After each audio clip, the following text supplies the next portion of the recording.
Don't engage alone. We do this together.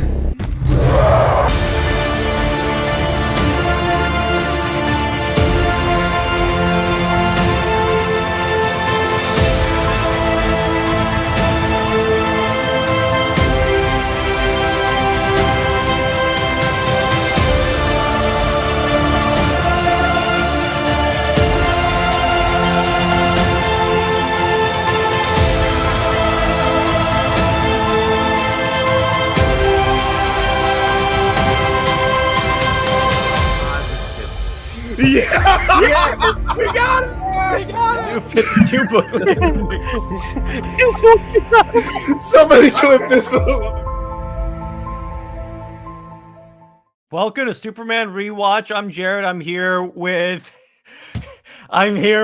Nick from the Phoenix Press. What's up, brother? I gotta say, this was quite the shocking episode. All right. The reason why I burst out laughing is because here comes Cameron. He's like, "Hey guys, time for the Lois bashing episode." I mean, Jared, isn't every episode of this series a Lois bashing episode? All right, I'm gonna say this for those of you that watched that watched Super Wonder last night. Yeah, we really went crazy on the Lois hate, which there is no such thing as crazy. And by the way, first off, I would like to say, by the way, I've joined the Justice League. Oh no!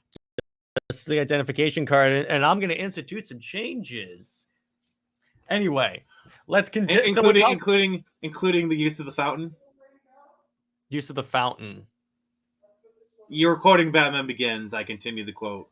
Okay, but oh yeah, I know what you're talking. Oh, you mean the pool? I'm putting some new rules concerning the pool area.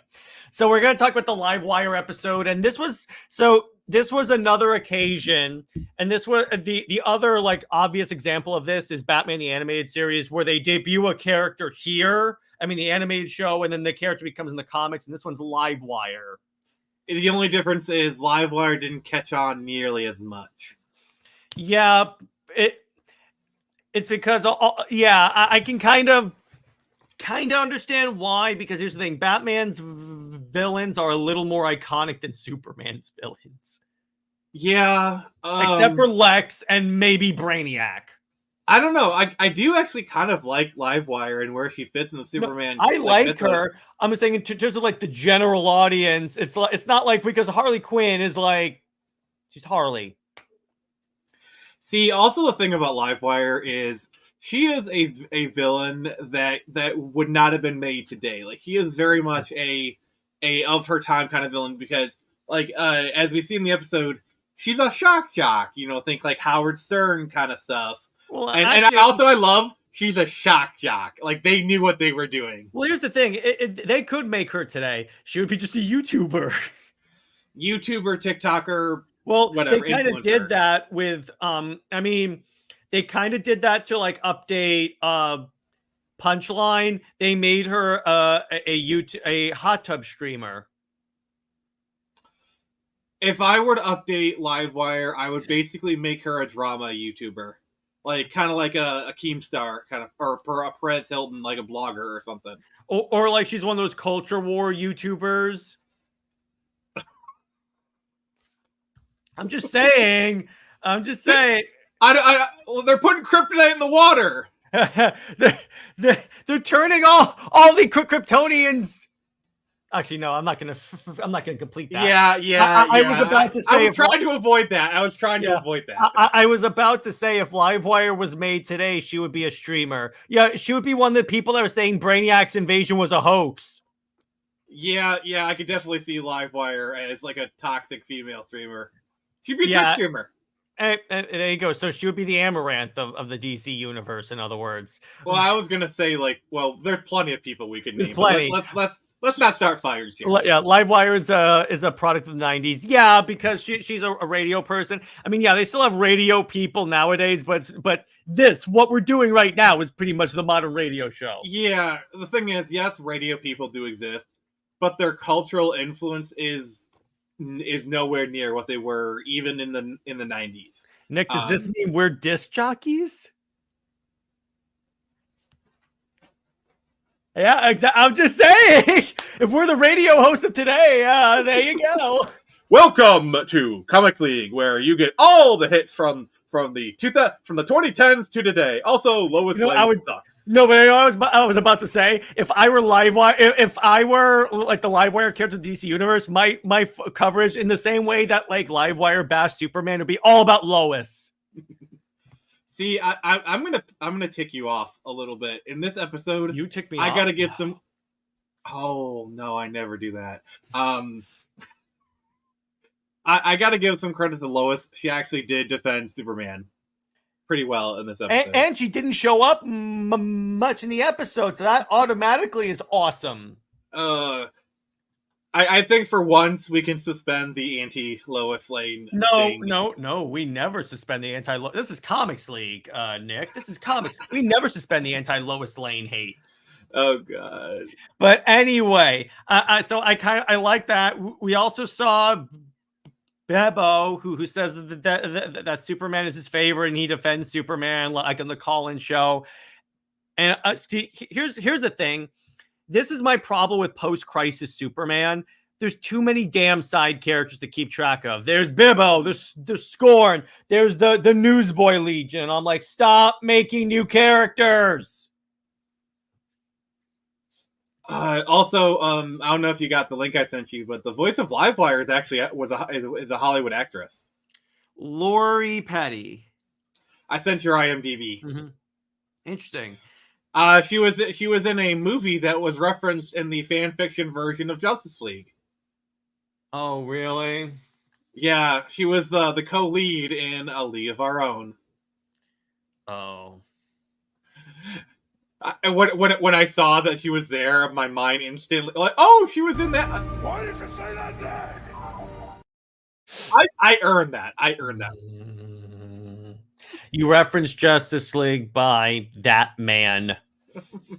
He who must not be named, but for movies. Oh, you mean the superior version? I would trust he must not be named from comics more. I'm sorry, you make it so easy. But anyway, so the episode starts off. Livewire is like we said, she's a shock jockey, and she's doing like a show that's like a hit job on Superman. I love how when she's talking about Superman, hey, what's up, Solar? She is the camera pans in on Lex Luthor, so I'm like, oh, okay, I see what they're doing here. Oh, or in Lex actually smiles. You see him smile. Yeah, so he's like, oh, someone hates him. I'm among my people. But so Clark and Lois show up, and Leslie and Livewire naturally doesn't like Lois because she has standards and people, and even Livewire thinks she's lame. Yeah, exactly. You could say she's not shocking, and then no, I was about to say, seems like Livewire was not impressed, or she was shocked at how lame Lois is. Oh, this is just going to be puns. Yes, it is. When is our show never about puns? When it's about really bad puns. Oh, like your puns. So anyway, always. Continuing on. So she interviews Lois, but then I like how Livewire challenges her on so you and Superman aren't together, but you keep trying to make him save you. The thing that I always like is they do like this cross-cutting montage where she's like, oh, he doesn't help people. They show him help people. He doesn't care about the little guy. Show him caring about the little guys. Like everything they say, they show him doing in this thing. I thought that was a really nice little thing they did. Yeah, and then it's her 3-year anniversary, so she has an event at the park in the middle of a thunderstorm. And yeah, I could see why the police wanted to shut this down, because she's with a bunch of steel in the middle of a lightning storm. Yeah. And that kind of livens things up, if you will. And she gets shocked. I guess you could say she really brought it down to the wire. You know, it's hilarious. This is the second occasion in which lightning striking something has given someone powers. Well, here's the thing that I really like about her origin. It's the lightning goes through Superman and hits her. So basically they kind of like, because it passed through Superman, it gives it like weird properties. I like that.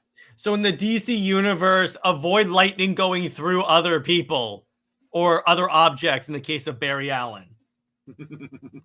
So, all right, that kind of works. But so then so she becomes Livewire. But here's my problem with this episode, though. She automatically knows how to use her powers, like she's flowing through a power socket and everything like that. And I'm like, okay, I'm not a big fan of this purely because she's too fast in learning how to use her abilities. I mean, there's only so much you can do in a 30-minute episode. Still, but essentially, so she escapes and then she ingeniously holds the city hostage by turning off all the power. That's actually pretty cool. Yeah, I actually do like her power set because, like, she's not like just your standard like lightning user. She actually go into electronics, have her stuff be on screen. She's actually got to be a bit of a unique power set because most lightning users tend to kind of have the same power set. Yeah, they're just like Shazam, shoot lightning out of my fingertips like I'm the Emperor, unlimited power. I do like how with Static Shock they gave him kind of like Magneto type powers with like electricity. He can like move metal. I thought that was kind of I had to. Wait, why did you do Batman? I was talking about Static Shock. You said Magneto, and I went da-na-na-na-na-na. Ah, Yeah, you pay more attention, old man. So essentially, she fights Superman, and he has to like contain her, and she becomes a villain that will show up in Justice League, Nick, if you remember the episode where she showed up. I think she was one of the ones that got murdered in that one penultimate episode where like half the villains get like destroyed and killed. Well, she's pure energy, so it's kind of hard to kill her. Oh, I'm sure the DC universe can find some way. Remember, they revived Jason Todd by someone punching reality. Yeah, so they did bring her into the comics.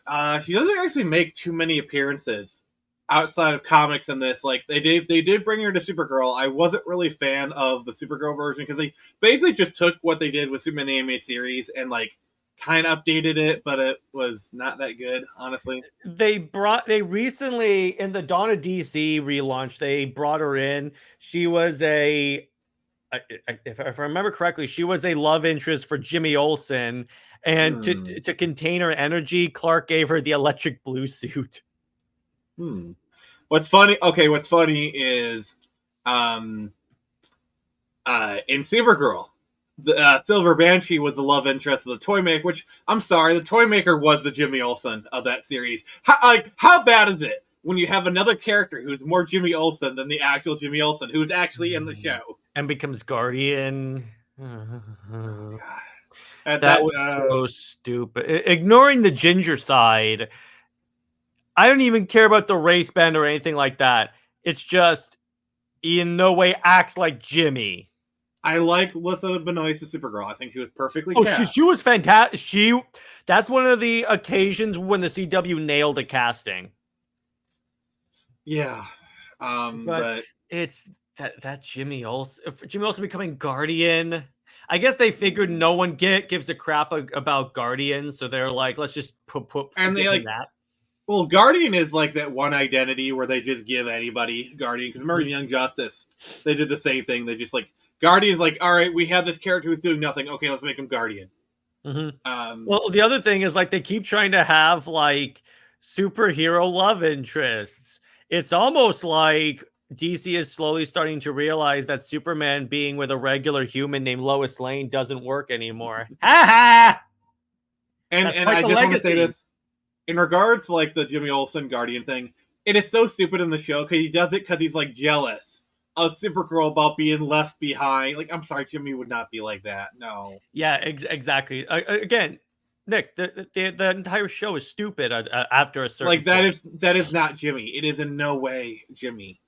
See, the problem with the Supergirl show is it starts off pretty decent actually, and then of the DC CW shows, I think that one and Flash have a bigger downgrade in the later seasons. Well, the problem with Supergirl is the first season wasn't even on the CW. It was on CBS. It had a bigger budget. It was shot in LA. And when it moved to the CW, obviously cost cutting and the went way down after the second season. But it did have one good thing. That's where we got Tyler Hoechlin as Superman. And I did like the Flash Supergirl crossover. Yeah, that was good. I did also like that one too. So they had some good. The crossovers were always fun, I think. Yeah. Atchison says all of the CW shows fell off a cliff after the second season, except for Superman and Lois up until the current season. I have to put that addendum in there. I don't know, Jared. I tried to watch the first episode of season 3 of Superman and Lois, and I couldn't get through it because they're going way too. Wait till you see how they waste the death of Superman. Well, I don't have to wait because I'm never going to see it. Good. Don't. So Cameron says, I love CW Supergirl, but making her reporter was so boring. Yeah, because here's the thing. Again, they wanted to make a Superman show, but they couldn't. So they just basically put Clark's identity basically onto Kara. See, what I love how we're talking about Supergirl in this show. It still works because Supergirl is a super character. It's fine. Like, what profession should she be? So we'll do this. All right. How do you rate the episode out of 10? 8.5 out of 10. Same here. I think my problem with it is that she knows how to like use her powers to full strength like too quickly. That's it. Okay, now we can talk about Supergirl. See, I wrapped that up. But yeah, that's my problem, and that's the problem with like a lot of CW shows. Green Arrow started off clearly as a Batman show, but they realized they couldn't make Batman. Same thing with Batwoman. So they were like, okay, let's use this D-list version of the character and just put the identity of that character onto them. I don't know how they do Batman in the Arrowverse, because like it's the Arrowverse. Put in Batman, it's instantly the Batman verse, because Batman is a character where, by his very nature, would just take over the entire quote-unquote universe. Because it would instantly be someone... Because Batman is at least 3 or 4 rungs higher than Green Arrow. Oh, Batman is the top of the freaking ladder with DC. Now, I will say, Batman is a character that the CW could make work, because you can do a lower budget Batman show, because he's very high tech, but he doesn't have like VFX like taxing superpowers. And I'm sure that's going to be a future episode, either on my channel or yours, is why Batman works so well as a character. Yep, that definitely will. So Tevia says, you have Superman, why not Batman? Is similar to the Justice League. Well, see, here's the thing. It's like my problem with the Arrowverse crossover is that they set up the best one, Justice League, and then never did it. Yeah. Or it gets worse. None of the other shows reference the Justice League. Like they had like the building, that was the Justice League thing. They had the table. See, here's the problem with that. Even when you look at their Justice League lineup, it's like all the characters that they could afford, but it's like when you have the Justice League International, otherwise known as James Gunn's favorite Justice League team, which is all the D-listers, except for like Superman. And I would argue Supergirl is B-list, I would say. I think the show brought her into B-list. So I'll tell you that. I'll put her in the B-list. But the problem is, when you see like Black Lightning, White Canary, and I'm like, they're great, but you can't have a Justice League without Batman or Wonder Woman. See, the Trinity, I would say, is A++ tier. Green Arrow, I would classify as B+ tier. Yeah, I would say that. Nightwing is B tier. So, Arrow is higher than Nightwing because of the show? Because Arrow is like a main... Because Nightwing, as good as he is still essentially a sidekick. He's a side character. He's part of the Batverse. He's not really his own thing. Arrow has his own sidekicks. Arrow kind of has his own corner of the DC universe. Arrow is his own thing. Yeah, that kind of works. Tevia says, why didn't they have a Wonder Woman show? Because if memory serves well and does, or they're going to make a Wonder Woman show for the CW? No, they weren't. But here's the thing. It annoyed the crap out of me whenever I would see like all the references to the Justice League, like when Barry and when the crossovers, the camera pans onto Barry's phone and it says like Hal, Bruce, Diana, and I'm like, God damn it, CW! I want to call someone. I know exactly that episode. It's when he goes to Earth 2 and he takes the body of Earth 2 Barry Allen. Or it gets worse. when Supergirl is in a bar and the first thing you see in the camera is a flight jacket that says Jordan on it. I'm like, no. That was Arrow. Okay, that was Arrow, but I'm like, I want pan up. Oh no. We can talk about the worst crime. Is you have this character called John Diggle, and it's revealed that Diggle is actually his middle name. His full name is John Diggle Stewart. And at the end of Arrow, they give him this box with this, and he opens it, and it's a green ring. And they string you along for literally years, and he just abandons it. Remember, and even when, even in, I think it was Crisis, Jake shows up and goes, "Hey, John, where's your ring?" See, that is the biggest problem. It's like, it would be one thing if they just never brought him back, but they brought him back. They brought back the storyline. I think what happened is that they originally thought, okay, so we'll have him be Green Lantern. Then they realized there's no way we can make Green Lantern look good on a CW budget. Drop it. Then I'm like, then you shouldn't have introduced the idea. I think one of the problems was, remember, they were planning on doing a Green Arrow spinoff, and then that failed because who knew that you introduce a character for like one special, you don't give them time to get attached to this character, and you want to do a whole series. Of course, people are not going to be interested. It was going to be Green Arrow and the Canaries. It's going to be all three of the Black Canaries. That's the other problem with that show. So Oliver is supposed to be with Dinah. Oliver and Dinah is one of the two, was one of the classic comic couples that I respect. Not once is he with the actual Black Canary. And what's worse is Laura. Her name is Dinah Laurel Lance. And they literally also bring in another character named Dinah Drake. So I'm like, you like, it's obvious twice. It's obvious the show wanted him and Laurel to be Endgame. It's very obvious from episode 1 that was Endgame.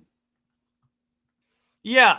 Or it's like, yeah, to that point. Or when they actually put him with Sarah in season 2, I was like, okay, she's close enough. She even throws like grenades that have like sonic things. I was like, okay, that'll be fine. But DJ Justice Santos, Bimbo Sapien 2, let the kids be. Okay. If I can be honest, if I was running the Arrowverse, I would have literally had Felicity go over to Flash and have her become a member of Team Flash. And have, because I'm sorry, Barry and Felicity had more chemistry. Yep, I agree with you. The only reason why they put Oliver and Felicity together is because of the shippers. And I'm sorry, they just didn't work. No, it was the worst relationship I think I've seen ever in the CW. Let me be clear, because I've seen some crappy relationships. I've seen Superman and Lois Lane. Like, okay, they were cute together. She said some, adorably dirty things, it's cool and all, but it was just surface level flirtation. At least with him and Sarah, the characters had actual chemistry, and they had a history. You could actually see them working out. By the way, you could tell. You know how bad it got? Do you know how bad it got when the show became Batman? Remember when Felicity was shot in the spine and was confined to a wheelchair? I would call you, I was going to call you Oracle, but it's taken already. No, but literally, she is shot in the spine and in a wheelchair, and I'm like, what the hell? Oh yes, Cameron, and they made Barry and Iris siblings. What? Yes. What? Remember? Yeah. Remember? No. Siblings is that he was adopted by Joe and raised, and Iris was essentially his sister. But still, even though they're not blood related, it's still creepy. See, here's the thing, okay? I remember when at first I didn't really like Iris because I thought it was because of the skin color. And then I saw the Snyder Cut, and I saw that they had a Iris in there, and even in the very few scenes, I liked that Iris. She was cute, she was adorable. Okay, and I realized it wasn't the skin color. It was the actress. Let me ask you this. What did you think of Iris in the Flash movie? Because it's the same Iris. I liked her. Yeah, I thought she was good. Again, it is that point. It's just, to me, Candace is just not as good of an actress in that role. The problem with if Candace is the Flash TV show actress, right? Yes, she is. She just comes across as very unlikable. Mm-hmm. Like very You're not the Flash. We are. And also also even before they she does some very Barry starts to date other people, then she gets interested. And then, for example, that Pam girl, he should have ended up with Pam. I'm sorry. That woman was great. He dated her in the new 52.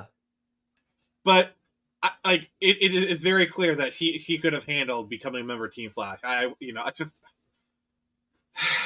It's yeah, exactly. That was one of my problems with the CW. They put the wrong characters together, except for Oliver and Sarah. Because I agree with you. In season 2, I was like, that is a thick arc, particularly when he pushes her away because he doesn't want Slade to go after her, and then she's like, "No, let him come. We'll face him together." And I'm like, "That's sweet." I will say this though, Barry's daughter, whatever her name is, I like her. She's extremely bubbly. And I love seeing her on screen. Remember Godspeed? All of the velocities will be mine. They literally did a zero wing. And then when they fight with lightsabers made of lightning. I actually watched, there was this final battle. They gave Barry's mom speed.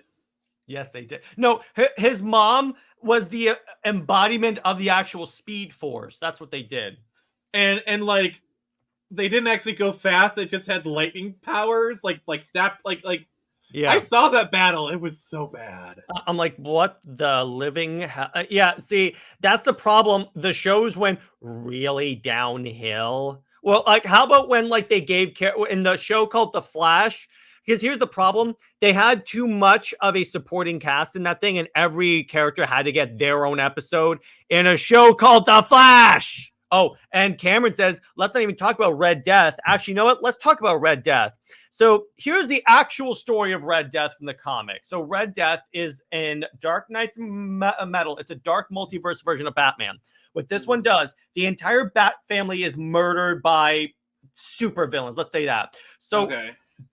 This Bruce takes all the gear of the rogues and goes after Barry because he wants to steal the Speed Force to go back in time and reverse it. So he knocks out Barry, straps into the Batmobile, drives the Batmobile into the Speed Force, and then he and Barry merge into one being called Red Death. And what's cool about it, when he runs, instead of lightning, there's bats behind him. But anyway, so that's the story. And then they made Red Death in the Flash show, just evil Batwoman. And they brought in I think it was because the Batwoman actress had a year left on her contract or something. It was the Batwoman actress that they brought in to replace Ruby Rose. Yeah. I'm like, no. But you know what's kind of funny? I love how we never see the replacement because they brought her into the comics as well. I love how we never see her, the replacement. Ryan Wilder, I think her name is. I love how we never see her again. You know what they did? In the later season of Batgirl, the one after the one with Ryan, they just recast Ruby Rose, Kate Kane, and I'm like, oh, you mean you could have done this all along? I think it was a combination of even Ruby Rose to see the writing on the wall, but also I think she had some injuries, the safety on the set wasn't the best. No, but I'm not blaming Ruby. I'm blaming the people that decided let's invent a new character instead of recasting the role. It's not like you don't have a villain, because guess who's a villain in the show, Nick? Hush. And what's Hush known for? Changing people's freaking face. Or just recast it and don't even talk about it. Or just do that. I'm trying to find a way to make it make sense. Here's what I would do. I would recast it and I say, "Hey, Kate, did you cut your hair? Oh yeah, do you like it?" Just that's how I would point out the changes. She cut her hair. That's where her face looks different. Just kind of poke fun at it a little bit. Daniel says, hey guys, don't know if you already did, but you should talk about the Flash 90s series. I'm down to talk about that at one point. I like that. That's a good idea. Yeah. But yeah, so that's my problem. So because you know what, I watch the CW shows when the seasons would be uploaded to Netflix. So I would always watch them and wait and stuff. Mm-hmm. I watched Arrow, and at this point, I'm trying to think, did I know who Barry Allen was? Because remember, when I first started watching Arrow, this is before I was Lord of Comics. So I had no idea who a lot of these characters were. All I know is I love Deathstroke in this series. That's the one character they nailed. They nailed Slade. Yeah. Also, this is one of those things where like I feel like has Slade been made canonically Australian in the comics? No, he's American. He was in the U.S. Army. So okay, this is a bit of a tangent, but fun fact. So you know Kano, the character from Mortal Kombat? Yeah, You know how he's Australian? yeah. Do you know the only reason he's Australian is Why? because if you look at the original Mortal Kombat games, he's like vaguely Asian. Mhm. But when they did the movie in like 95, 96, the actor played him with an Australian accent. And then that character from then on, like that. Also, I just gotta say, my favorite line from the new movie is like, Kano wins, yeah, and beauty. Like, that is my favorite line. By the way, so you know what's kind of funny is, so I recently watched the show Spartacus for the first time, and I could watch through it. And the guy who plays Deathstroke is in that. So the whole show, I'm like, hey, it's Deathstroke. He plays a gladiator. So I'm like, oh yeah. Would you guys say CW helped push Barry into the limelight? Since before that, if you asked anyone about the Flash, the majority would say Wally. It helped. I would say the Flash was. I wouldn't say he was big as Superman and Batman, but he was fairly well known in the main scene because remember, like, the 90s show, while it didn't last long, it actually did have an impact. Like, people do, like, that show is somewhat fondly remembered. Yeah, and I would say that most people at the time of this show was taking place, I would say a good portion of the people, if they knew who the Flash was, thought it was Wally. And if you're talking about, like, the most important DC characters, obviously you have the Trinity, but there was a number 4. It would very much be Flash. Yeah, exactly. The actor who played Deathstroke is a New Zealander, not an Aussie. Okay, fair enough. Okay, he correctly. plays Australian Armed Forces in that. But because here's why I loved him as Deathstroke. Because here's the thing about Deathstroke: he's one of those characters where he will slowly tick away at you until you're left with nothing. If he has a vendetta against you, like he did with Ollie, and by the way, we would have seen this in the Batfleck movie where he fights Deathstroke, because it would have been Deathstroke trying to take apart Batman's life. And I'm like, yes. But when you see the levels he went to take down Oliver, and I'm like, okay, this is so cool. Or there was this one episode where Oliver needed backup, so he brought in Slade. So you get this dope team up fight, and I'm like, yeah, okay, that's actually really cool. All right, I'm just gonna say this: Deathstroke versus Taskmaster, Deathstroke will win. Yep, 100%, 100%. Because Deathstroke is basically evil Captain America. Mm-hmm. Yeah, like because he has essentially a DC version of Super Soldier Serum, flowing through his veins. But he's very smart. He's very military tactical. So that's why I call him evil Captain America. Because he is. And by the way, Atchison says, I'd love a live action Deathstroke movie. Fun fact, they were going to make that in the Snyderverse. And there's talk that they're going to bring back Joe as Deathstroke in a movie. Oh my, okay. That post-credit scene was such a chicken tease. I don't know if I can say that word. No, I know what you're talking about. Please don't. It's chicken, okay? Yes, chicken is fine. I know the word you want to use. But I'm trying to respect you. So, I appreciate that, dude. But it was such a chicken tease because, like, he came on in one word. He owned the role. Talk. No, he didn't even say talk. He goes, "You better not be wasting my time." Like, one line. He steps up, he takes it off, and he says one line. Instantly, or actually, he owns the role. In the Snyder cut, it's better. He goes, "You said you have something I want. You better not be wasting my time." And I'm like, that is Deathstroke right there. It's like, why the pro bono work? It's personal. I think Cameron Bailey has a good comment. I will say, I think I don't like Slade and Arrow is because they started another debate on who is Slade the villain of. Oh, but I see him as a DC villain. He's a DC villain. He's a DC villain. Well, first off, here's the thing. Who cares if this person is this person's villain? Because that limits the stories you can tell. You can have Livewire fight Wonder Woman at some point. To a point. Like, you're not gonna have, like, we've had the Joker become a Superman villain. We saw what happened with that. Yeah, it led to a crappy contrived story. Anyway, so there are certain characters like Weather Wizard is not going to be a Green Arrow villain. No, although it would be kind of he was a Justice League villain in the 90s Justice League movie. You remember that one, right? With the crappy Green Lantern where they made him into Guy Gardner, but he was Hal Jordan. Anyway, question, what about Deathstroke in the live action Titan show? I thought he was fine. He was okay, a bit underwhelming. Not as good as the Arrow Deathstroke. He wasn't bad. I will say the Ravager was certainly better than the Arrowverse version because I love Summer Glau, but she was not playing Ravager. Like, it was in name only kind of thing. But you know, I love when so Oliver is seeing Slade in prison, and he goes, "They're calling you Deathstroke," and then Slade's like, "I like it." I'm like, yes. Yeah, and the Deathstroke suit actually looked pretty good. I'm like, oh, okay, you know what? I could see this. This actually works for the budget they had. I think they did a fair enough job. Yeah, it's like, and you compare that to like Snyderverse. It's like, yeah, of course the Snyderverse one looks better, but it's because you can put more into it. QT Comics. Are you referring to the one by Shamahawk? Because if you are, yes. I love that series. I love that series. That was so good, and it used Deathstroke again, and then brought in Jason Todd, and I'm like, I kind of like that. And I like how they also did an origin for Oracle. I thought it was pretty nicely done. Tevia says, what about Ra's al Ghul and Arrow? It's because they were trying to make a Batman show. That's why. I wouldn't be surprised if they had him with Talia. The thing that I didn't like, season 3 is such a mixed bag for me.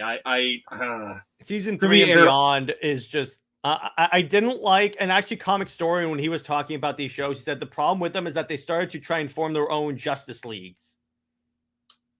No, it was everyone had their own, like, Bat family. Everyone had their own team. Yeah. Team Arrow, Team Flash. And then all the people, the cast got so big of side characters, they literally had to create a show where all the characters, like, they could just jump them onto this show, Legends of Tomorrow.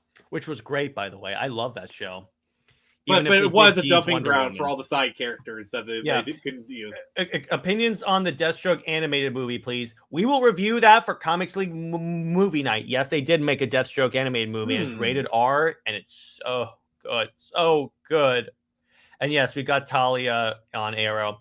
See, again, that's my point there. They wanted to make, again, this is the problem, at least with Smallville, as much of the qualms that I have with Smallville, they wanted to make a Superman show, and they made a Superman show. Technically Superboy for 4 seasons, but you get my point. They made a show about Clark Kent Superman. It was a Superman show, but they couldn't use Superman. That was essentially what it was. But they could allude to it, they could hint to it, but they couldn't use Superman. It's still about Clark Kent, the character. It's not about... You're not making a Superman show, but labeling it as Supergirl. Yeah, Clark's not prowling the rooftops of Smallville trying to solve crimes. And he's not known as the Blur. Yeah, exactly. Not yet. I don't like My Adventures with Superman Deathstroke. Yes. That is where they made him pretty boy Slade. Jared, did it get hot in here for some reason? Yeah, Jay Heat's in the chat. What's up, brother? How you doing? Comics League question. Speaking of Arrowverse, reminds me, any opinion on Stargirl show? I always saw one season of Stargirl, but I like it. I saw the first 2 seasons. I really liked it. Tried to watch the first season. It was so cringe, I couldn't finish it. Yeah, that's kind of with that. I kind of agree with you on that. Cameron says, I always thought Smallville was following the old Superboy comics, but modern. That's essentially what it was for the first 4 seasons. But Nick, that might be a fun topic for Comics Watch. We talk about the first 4 seasons of Smallville.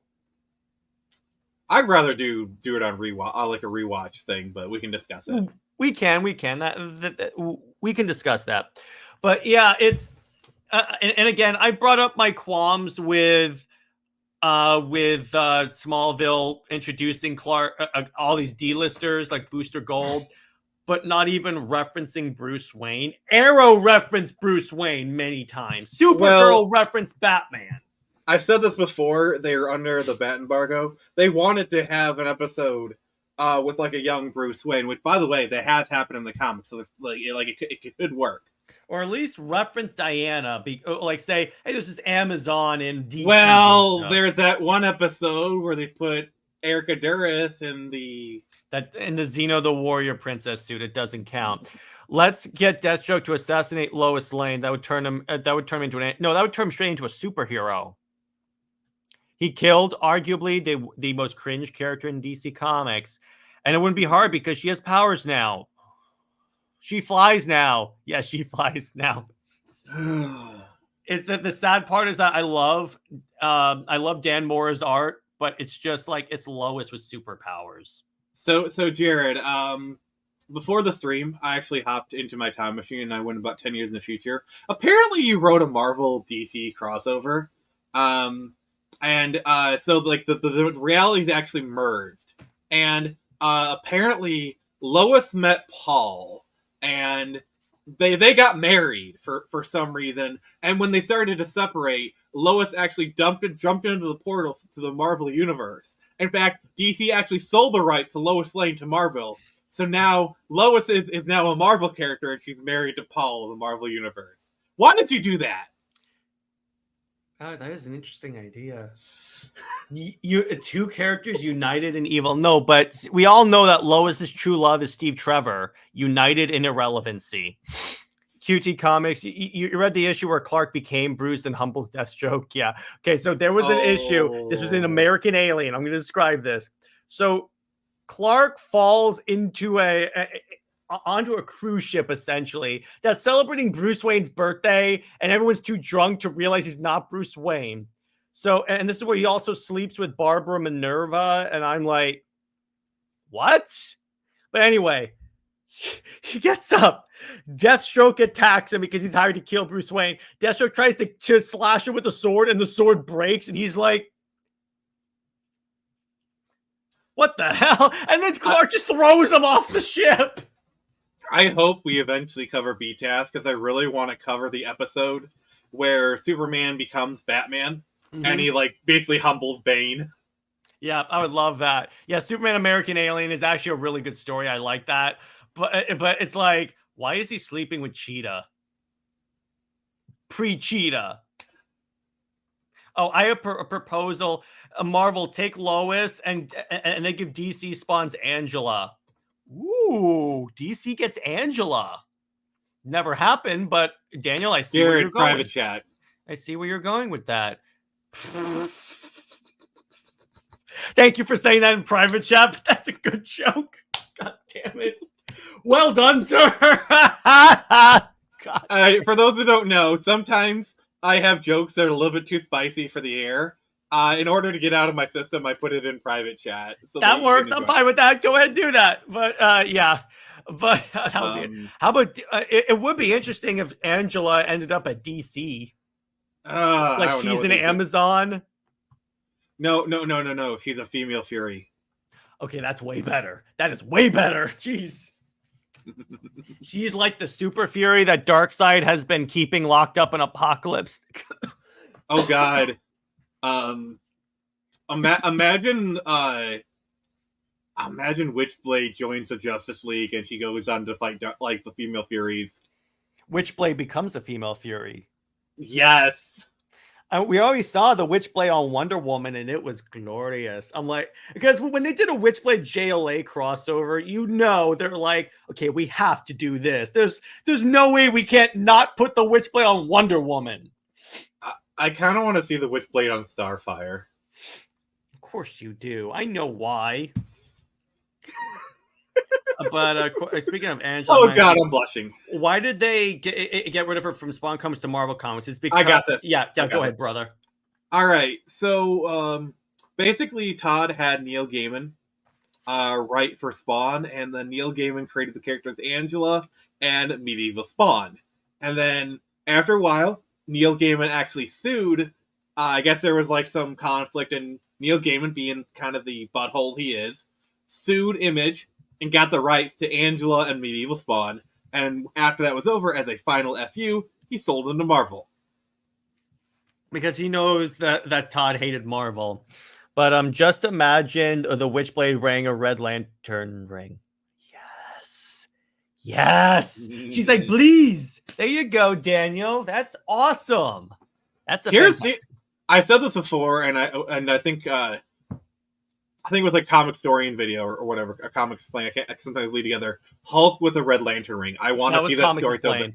That was Comic Explain. He also did one where like, all right, so here's the story that he did on his thing, because he did a lot of like, these would be fun crossovers. So the humans killed Professor X, and this is during the Krakoa age. So the X-Men are like trying to figure out what to do, and then Apocalypse goes, so I traveled to this other universe, and there are these rings made of rage. So the X-Men get Red Lantern rings and raise Earth. Oh, Wolverine with a Red Lantern ring.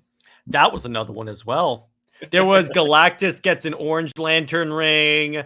There was, what if Juggernaut got the powers of the Flash? Oh God. Oh, that's a. By the way, Silver Surfer would have a Blue Lantern ring. Yeah, Peace Hope. I would accept that. I would accept that. And Superman also has a Blue Lantern. Yeah. Well, of course. That's my one problem with Blackest Night. Anyway, speaking of Marvel, if you heard that the new no, that was a rumor that keeps being reiterated, that they've had talks about it, and I'm like, yeah, you notice how it's like they're just discussing it. Nothing like. We might kind of talk about it on Comics Watch tomorrow. I'm not sure, maybe. But it's a perpetual rumor that... What Lantern ring would Deathstroke be? That's an excellent question. Green. Willpower? Yeah, I could see that. He's not going to be Rage because he doesn't have like an anger thing. He certainly is not Blue or Compassion or Love or Sadness. Yes, there was Sadness.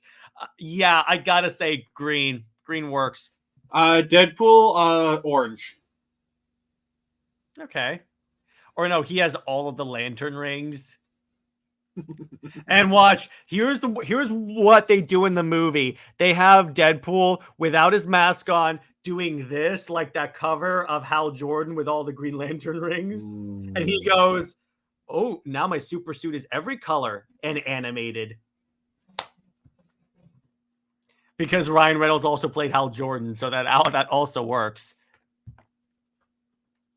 Okay, what Marvel character do you think would wear a yellow lantern ring? Okay, Apocalypse for one.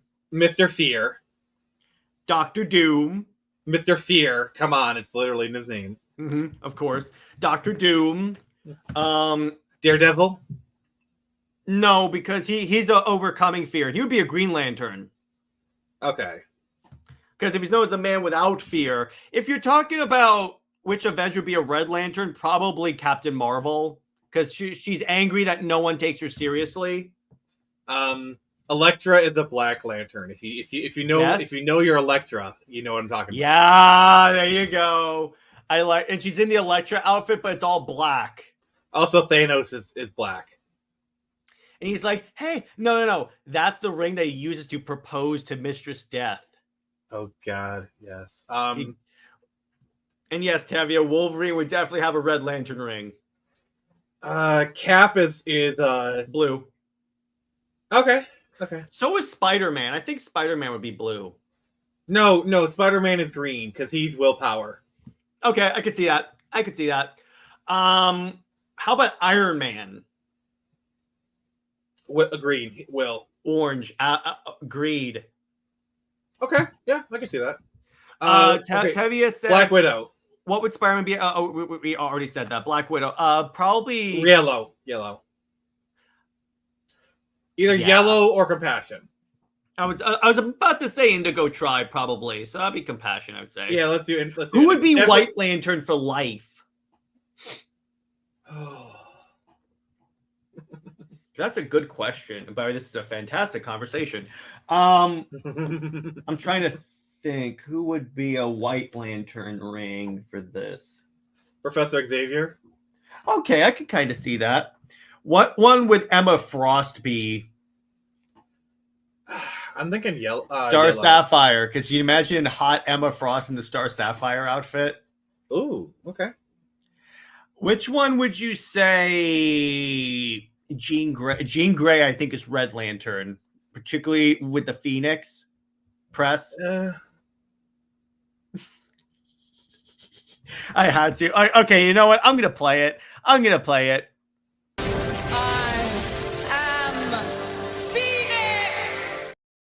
Okay, let me turn the tables. What the Pantheon? What rings are they? I haven't fleshed out the characters yet in order to get that yet. Barry Allen says Jean Grey is white. Oh, I can see that. I can kind of see the argument there, actually. Either that or Silver Surfer. Yeah. Well, how about Storm? Not really Rage. Blue. She's Hope. Yeah. No, Compassion. How about Cyclops? Red. Actually, that kind of works. And the Magneto is red. Magneto is so red. How about which ring would I love how we're just naming off X-Men villains now, but by the way, speaking of which, omnibus of the first volume of Chris Claremont. There you go. All right, I got one for you.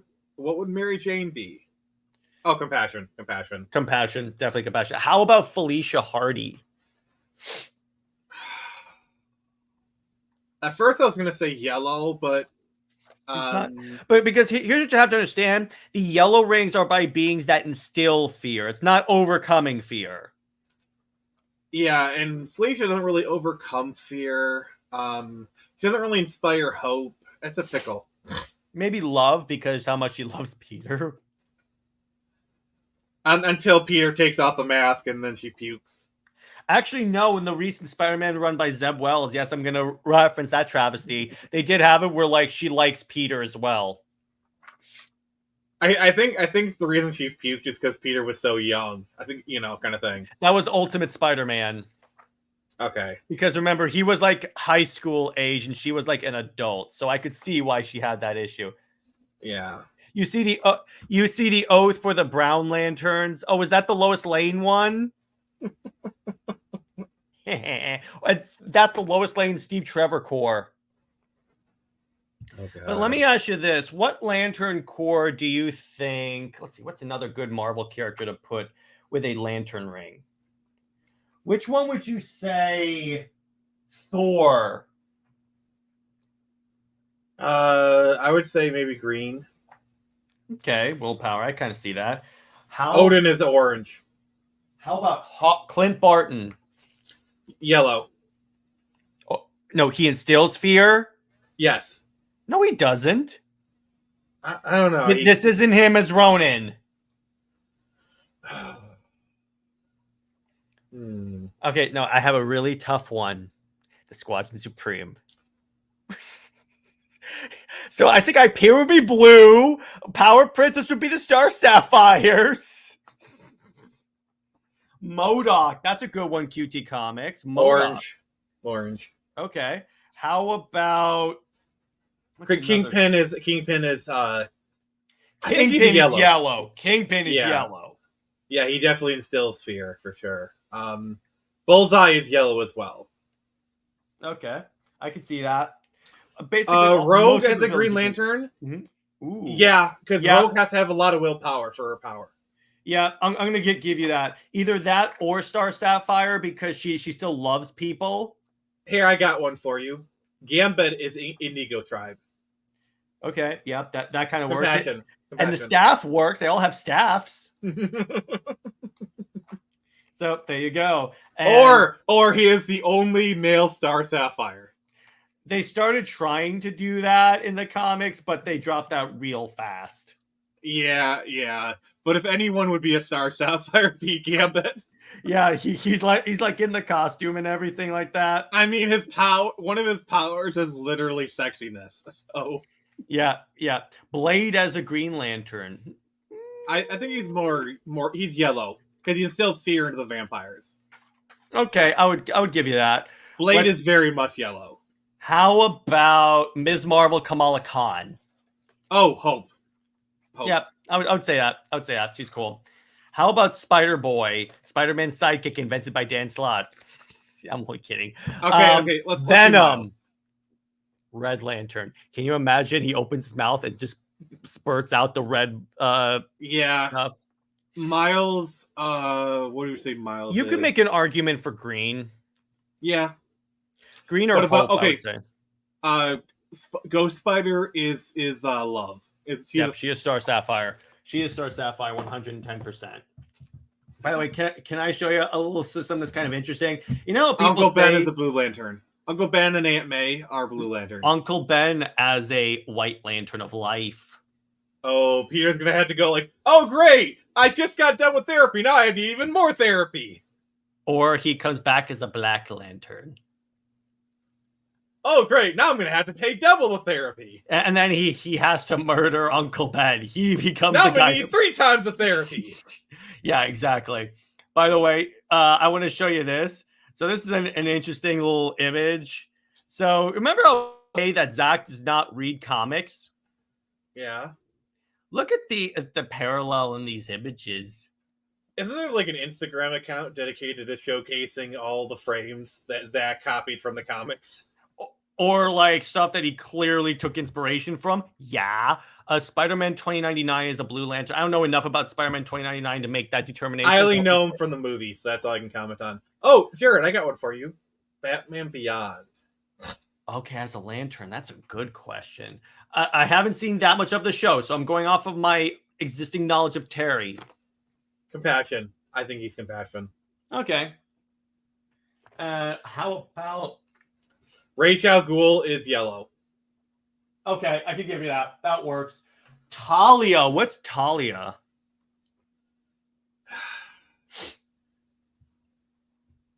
I'm going to say love. Because she is motivated by love for Damian and love for Bruce, except when she's written and by love Grant for her Morrison. father. Love for her father. Except when she's written by Grant Morrison. How about Damian? Red. I could see him starting off as a Red Lantern. Starfire is a Red Lantern as well. Okay, explain. Because Starfire's powers are motivated by emotion, and a lot of times, he's definitely a rage monster, but he directs her, like, Starfire, like, her culture uses emotions and directs it into their powers. So yes, she's a rage monster, but she always directs it in a positive manner into her powers. Like, she knows how to... She handles her emotions better than anyone else on the planet. Okay, the only one who handles the emotions better than her is Raven. And by the way, Raven is a White Lantern. Okay, but I got another one. She-Hulk. Because remember, she has control of her rage when she's Hulk. Oh, she controls her anger infinitely better than Bruce. That stupid show. I'm sorry. You put this on yourself, brother. Punisher is a Red Lantern. Yeah. Either red or yellow, honestly. I could see him being either one of those. Yeah, you can definitely make an argument for yellow, for sure. But I think red, because his motivations are based on rage from his family. And Tavia, we're not going to do Warhammer races because we don't know that much about Warhammer. So Yeah. Not going to answer that. What about the Amalgam universe and the comic run? What about it? By the way, I do have those Omnibuy pre-ordered. They should be arriving next year. Yeah, if I had access to those, I'd gladly do a review of those. But I need to read those. Like, I need to read Dark Claw. Like, that was a character that was so popular, he even got his own miniseries after the fact. Yep, I got it. Let's see. You could probably find them on a dollar bin, except for probably Dark Claw, because that's Wolverine and Batman. Punisher can be both. Yeah, because they've experimented, like in Young Justice, they had Razor be a blue and Red Lantern ring. Yeah, and I could definitely see Punisher having both. I mean, look at Hal Jordan. At one point, he had both blue and green. I got one. Darth Revan, green. Maul is red. Maul is definitely red. I think that was. I think that may have been also a comic story and a Comics Explain video, or I think he gave Darth Vader the Red Lantern ring. See, the problem is pretty much every Sith uses anger to feel them, so you can make a case for any Sith character being a Red Lantern. And the problem is the light side of the Force is very much more will based, so you can make the argument that any Jedi is a Green Lantern because the light side of the Force is based off of will, of like resisting the dark side, but also the way they interact with the light side is very much will based. So it's like the Sith are Red Lanterns, the Jedi are Green Lanterns, whatever. I got one. How about Rey Skywalker? He doesn't exist. Or how about this one? I got one. Let's see. What was the one I wanted No, to do? I got one for you. Kathleen Kennedy is an Order Lantern. That's true. I do like that very much. That's a good one. Oh, Kylo Ren. I got it. He's the sad lantern because he's edgy. Okay, I'm gonna cook here, but I'm gonna justify this. I think Kylo is motivated by compassion. I would say love, because Kyle, like a lot of Kylo's actions are motivated by love. But since it's boys only, I would put him as the Indigo tribe. Mm-hmm. I don't know. I really put, because Kylo's actions, there aren't rage based. They're more like, I'm sorry, I'm just gonna say this. I love Kylo as a character.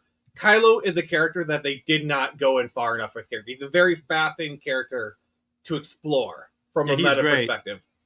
Yeah, I love that. Mara Jade as a Green Lantern. Okay, I could see that. I'm not as familiar with Mara Jade. Thrawn is a Yellow Lantern. Okay, I'm just going to say this. Classic Luke is Indigo Tribe to the core. Yeah. His entire arc in Return of the Jedi is based off of compassion. He is Indigo Tribe. He is a very powerful compassion-based character. Mm-hmm. Leia is a Red Lantern. Ooh. That is interesting. Also, I'm just going to say this. There is one Jedi who is a Red Lantern, and that's Mace Windu. Yeah, exactly. Groot as a lantern. Who would Groot be? I wouldn't give Groot a lantern ring because that just seems stupid. No. And Green Lantern's what is? I am Groot. I am Groot. I am Groot. That's literally. Well, actually, the lantern rings have a universal translator, so he would just speak. Now, if you read the more classic Guardians of the Galaxy stories, he still talks. That was just something invented by James Gunn. And I love how he's voiced by Vin Diesel. Like, But give it credit. Vin Diesel actually recorded that line in like 35 different languages, so give him some credit. Okay. Turns out when you only say 3 words, you tend to have Groot. Yo soy Groot. Rocket is green. He's green. Mm-hmm.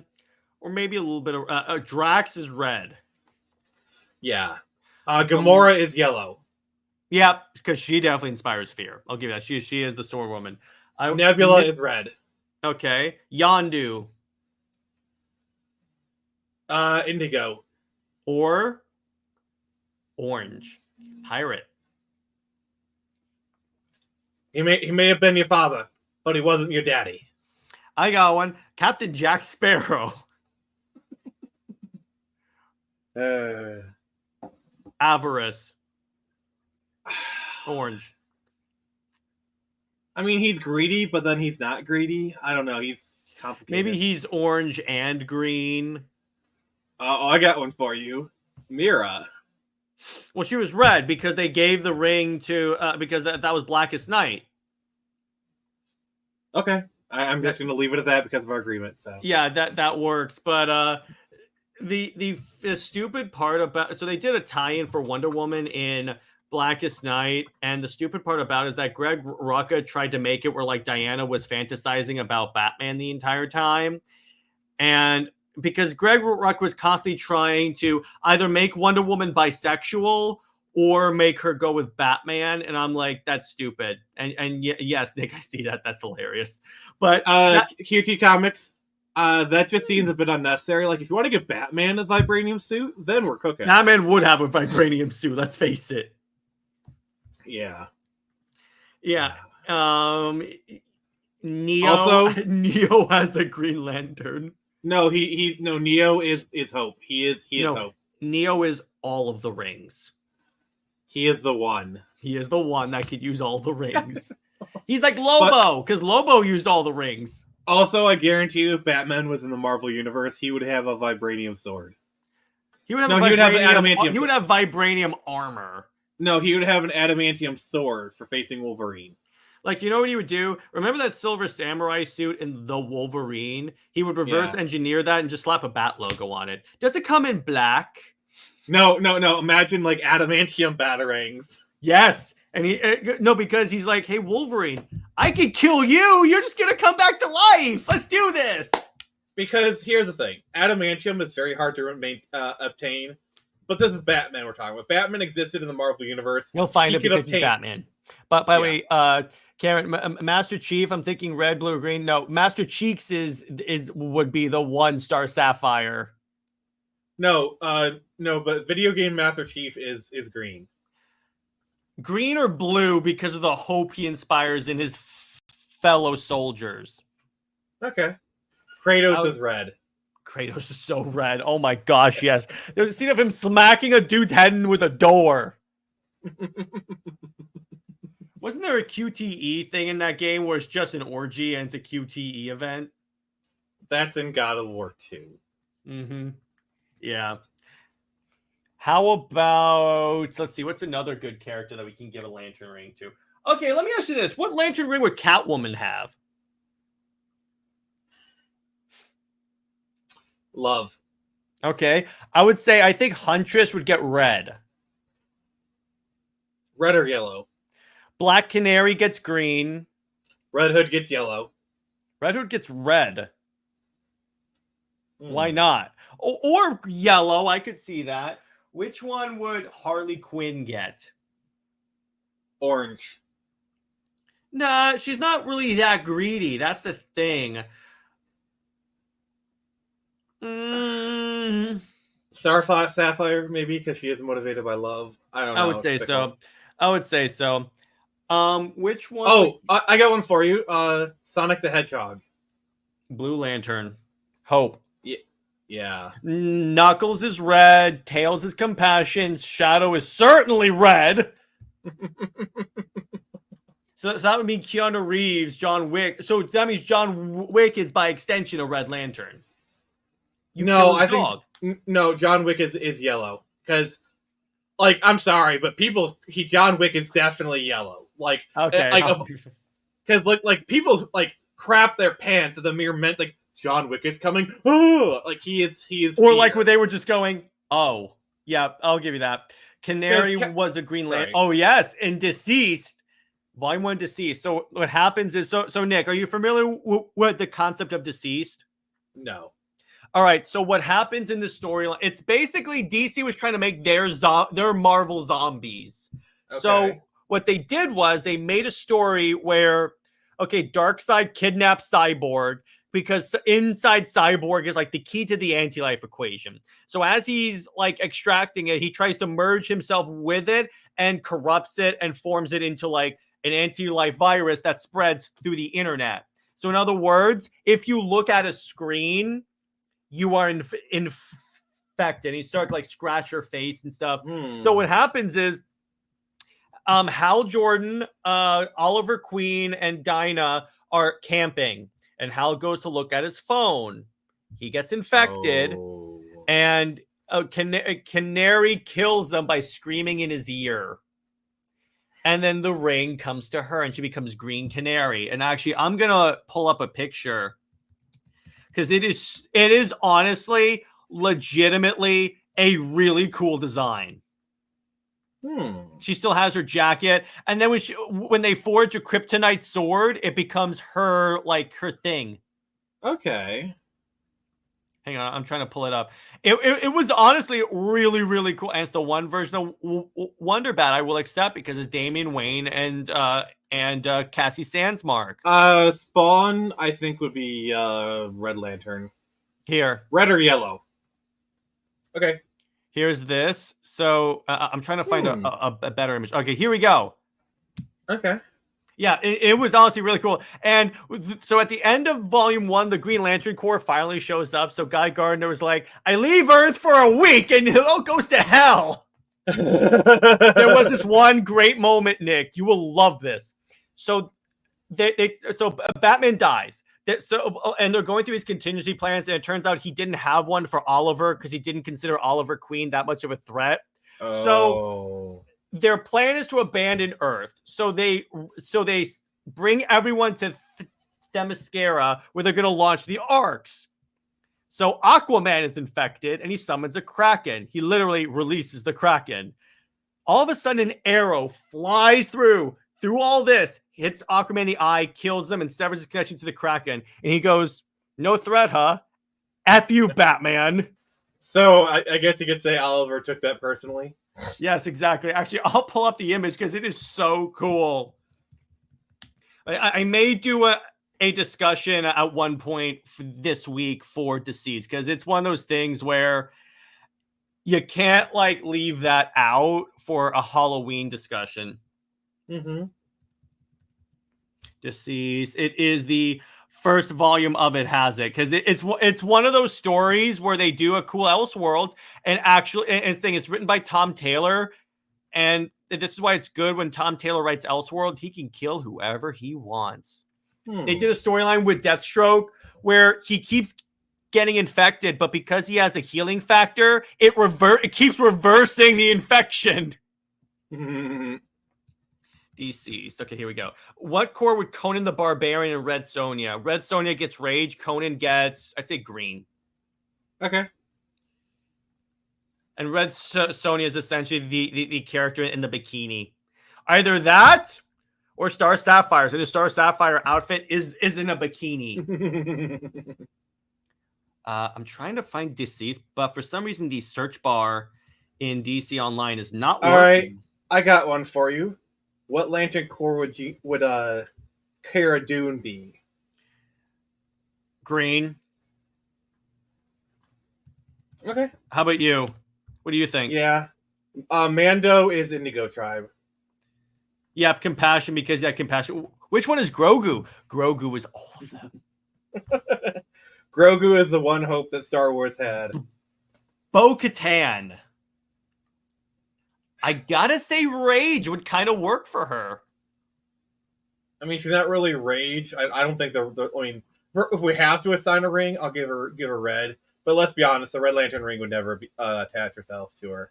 Yeah, I could see that. All right, so I'm trying to find the part. So, and also Superman gets infected, and he infects Wonder Woman by punching through her stomach. And so it's kind of cool is that so he retreats into the sun and starts absorbing all the solar radiation. Oh. But they eventually find a cure and cure him. Good. Yeah, okay, so here we go. All right, so here's the Kraken. Okay.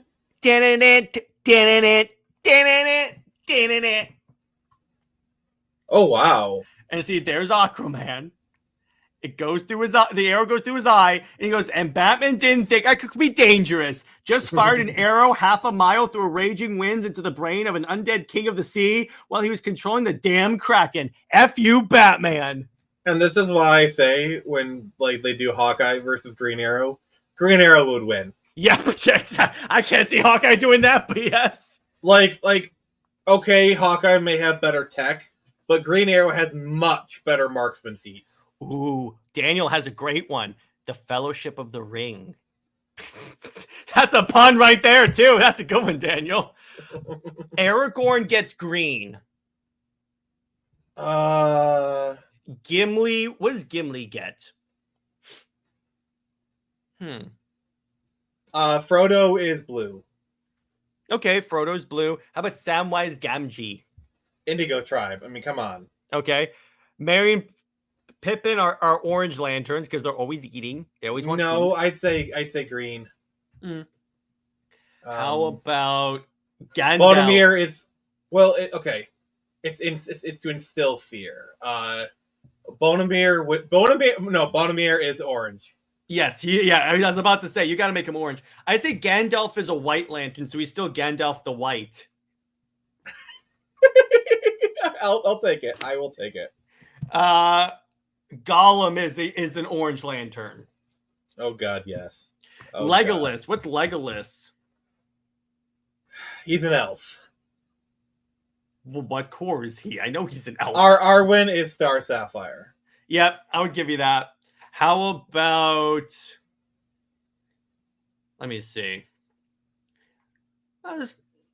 There's not a lot of other ones I would do. Padme Amidala as a Blue Lantern or Star Sapphire. Either of those works, I would say.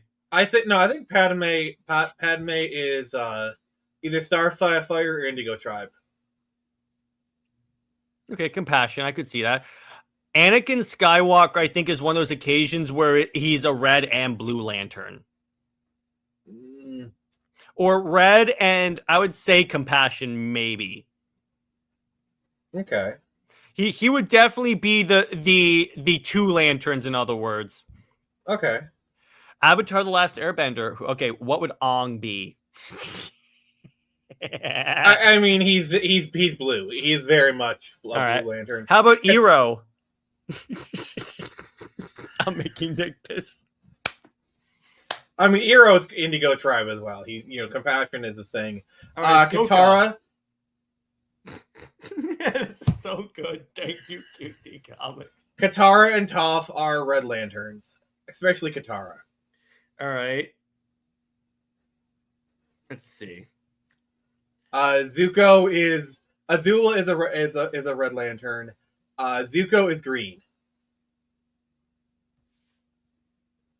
Okay.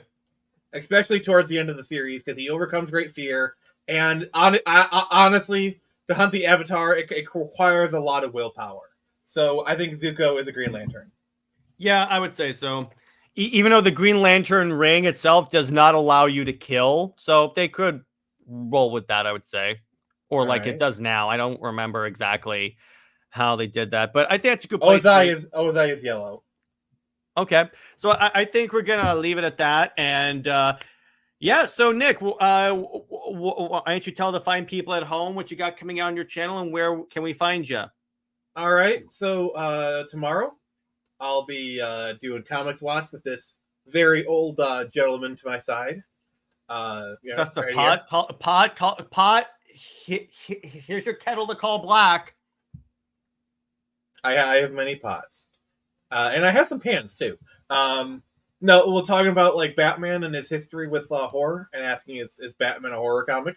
On Tuesday, I have my series. We're playing some more Chrono Trigger. Thursday, I'm actually doing a Halloween special where I'm playing some Nitro. I got Nick's coming, maybe some other special guests. Who knows? Then Friday Night Frenzy, we'll be giving our love to Digimon. Which is better than Pokemon. Suck it! As for Comics League, on Wednesday, I'm releasing my review of Absolute Wonder Woman. Under Two Capes, we're doing a discussion of what would a Batman versus Superman movie look like if it was Keaton versus Christopher Reeves. And yes, Linda Carter will still show up in this. And for Super Wonder Legacy, Britt and I are going to be talking about what a Super Wonder game would look like. In other words, a video game. And we're also celebrating 4 years as best friends. So there you go. And next week, actually, let's talk about the episode. Let me tease you with the episode we're going to be discussing next week. It's not, before you ask, it's not World's Finest yet. I know I'm anticipating that episode. I want to cover it, but we have to do this in order. Let's see. For Superman the Animated Series, we are going to be discussing... Oh, it's actually a good one. Identity Crisis. Superman encounters Bizarro, an imperfect genetic double of the Man of Steel who tries to take Superman's place as Metropolis's hero. Wait, are you saying this hero is going to be in crisis? Or maybe this hero will be a better match for Lois Lane because she is the Bizarro Wonder Woman. Ha ha! So it's the final crisis. But you know what's really hilarious? The Bizarro version of Wonder Woman is a derivative of Bizarro. Bizarra. Look at Nick. He's like not impressed. But so we're going to do that. So we're going to be talking about Identity Crisis. So stay heroic, everyone. Remember, Lois Lane is Lois Lame. She belongs to General Zod. Zoe and Max about for life. I will see you later. Bye-bye.